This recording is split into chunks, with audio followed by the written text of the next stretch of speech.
ರಾಮಾಯಣದ ಯುದ್ಧ ಹೆಣ್ಣಿಗೋಸ್ಕರ, ಮಹಾಭಾರತದ ಯುದ್ಧ ಮಣ್ಣಿಗೋಸ್ಕರ, ಈ ಕಲಿಯುಗದ ಯುದ್ಧ ಬಿಸಿ ರಕ್ತಕ್ಕೋಸ್ಕರ.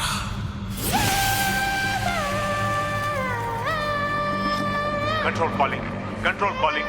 All statics and walkies. Control calling. It's an emergency. High alert. High alert. It's an emergency. ಖಾಲಿ ರಿಲೀಸ್ ಆಗ್ತಾ ಇದ್ದಾನ್ರಿ.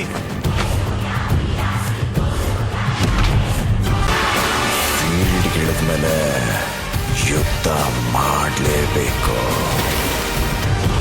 ಇಡೀ ಸಿಟಿ ಟೈಟ್ ಮಾಡಿ 24 hours ಸೆಕ್ಷನ್ 144 ಹಾಕಿ. ಯಾವುದೇ ಕಾರಣಕ್ಕೂ ಅವನು ಸಿಟಿ ಒಳಗೆ ಕಾಲಿಡೋ ಹಾಗಿಲ್ಲ. ಗಾಳಿ ಆಚೆ ಬಂದ ತಕ್ಷಣ ಅವನನ್ನ ಹೊಡೆಯೋದಿಕ್ಕೆ ಒಬ್ರಲ್ಲ ಇಬ್ರಲ್ಲ ಸಾವಿರಾರು ಜನ ರೆಡಿ ಇದ್ದಾರೆ. ಸತ್ರೆ ವೀರ ಮರಣ, ಗೆದ್ರೆ ಸಿಂಹಾಸನ. ಯುದ್ಧ ಶುರು ಮಾಡೋಣ. ಸರ್, ಅವನ ಹೊಡೆಯೋದಕ್ಕೆ ಸಾವಿರಾರು ಜನ ಸೇರಿದ್ದಾರೆ ಅಂತ ಹೇಳಿದ್ರೆ, ಇಲ್ಲಿ ನೋಡಿದ್ರೆ ಅವನ ಮೆರೆಸೋದಕ್ಕೆ ಒಂದು ಸಮುದ್ರನೇ ಸೇರಿದೆಯಲ್ಲ ಸರ್.